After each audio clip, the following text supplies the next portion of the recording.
we said that indulgence is okay at times, right? It's okay to indulge at times. It's okay to use what's yours and hard earned for yourself. It's not a problem. There are, however, times when indulgence is not appropriate and it can be blameworthy and even sinful. And that's when you indulge at the cost of someone else. You put your responsibilities, your desires, your whims, your wastefulness onto someone else. This is something that's known as financial abuse. And financial abuse generally occurs in one of three ways. It's either through financial enmeshment.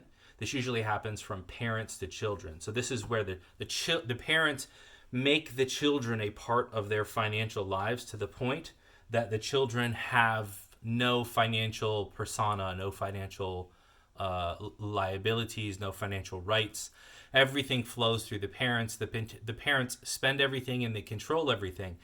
And it goes into the point of adulthood. And you might be thinking, well, this could only be for small children. But it goes into the point of adulthood where adults are actually controlling the wealth of their adult children and not allowing them to make choices with their wealth. And that's a huge problem. And a lot of misconceptions about that and a lot of false substantiation from the Sunnah.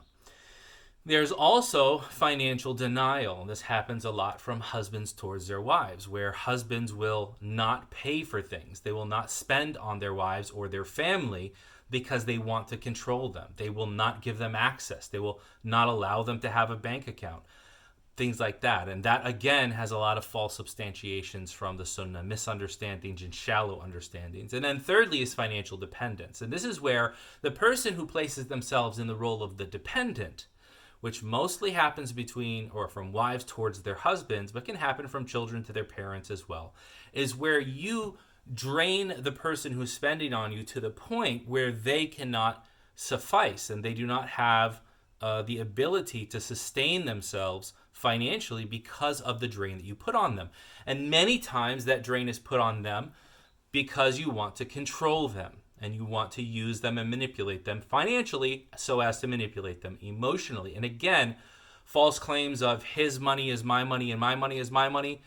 These are all platitudes that are not substantiated by the book and the Sunnah. And so let's talk about all three of these, in a couple more of our conversations so that we can understand what truly is our right if we are a parent or a child, a husband or a wife, and therefore not fall into causing harm to others.